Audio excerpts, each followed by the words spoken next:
Now, is it true when you first came to the meeting you were dying from liver cancer? That's correct. What happened to you? Well, God touched me and healed me. And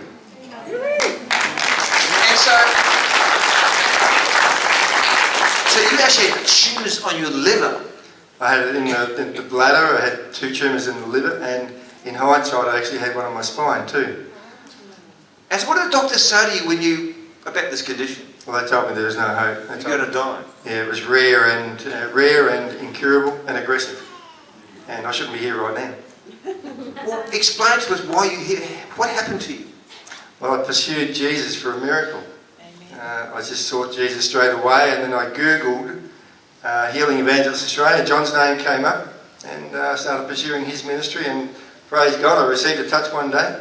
Not a magnificent sort of eye-popping experience like this, but a tiny little touch, and I walked away, and it manifested 8 months after I first saw John. I think it was, or 7 months after I first saw John, that I finally got the clinic. Because the first time you came for prayer, nothing happened. Nothing happened, except there's so many other people getting healed and nothing happened to me. You followed us up to Sunshine Coast, and then you came over to Bairnsdale in eastern Victoria. That's right. But nothing happened there too. Nothing happened there either. Yeah. But what I teach is this: you don't know what God's doing, and sometimes you got to pursue a miracle. That's right. And in the very process of pursuing a miracle, God begins to do something very deep in your life. And so then you came in Hobart. What happened in Hobart? That's right, I flew down to Hobart. Well, yeah, down in Hobart, it was the end of the meeting. I was there, every meeting I went to, I was there from the start till the finish, every single day. I would not be away from that meeting. So it was actually the last minutes of the meeting down in Hobart that I knew God had made a way there, that I felt these 2 tiny little feather touches, the subtlest of touches, in my rib cage. And John went away, and I thought, well, hang on, because there was a huge line of people. I thought, something happened there, and it was that subtle. I had to work out what it was, but it was God. By the time John came back and prayed, I said, I felt 2 touches in there. There's 2 tumours in the liver, and I believe they're gone. And so what happened when you went back to the doctor?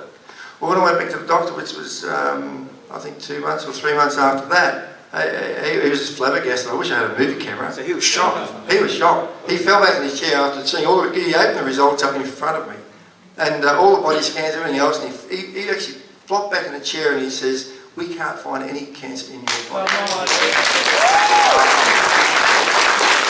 Wow. And so I just saw Jeffrey, I just saw this guy walking before with no Jeffrey. But I want to encourage you, so you've got to understand, if I can get this through to you, tomorrow I'll be teaching about this, not everyone gets healed the same way. I'm telling you. We all love the instant miracle, but sometimes, it wasn't that God wasn't going to heal Jeffrey, but there was a process he went through to get his miracle, to be cured of incurable liver cancer. But doctors will tell you that is incurable. And if her tumours disappear from the liver, is impossible. That is to disappear off your liver.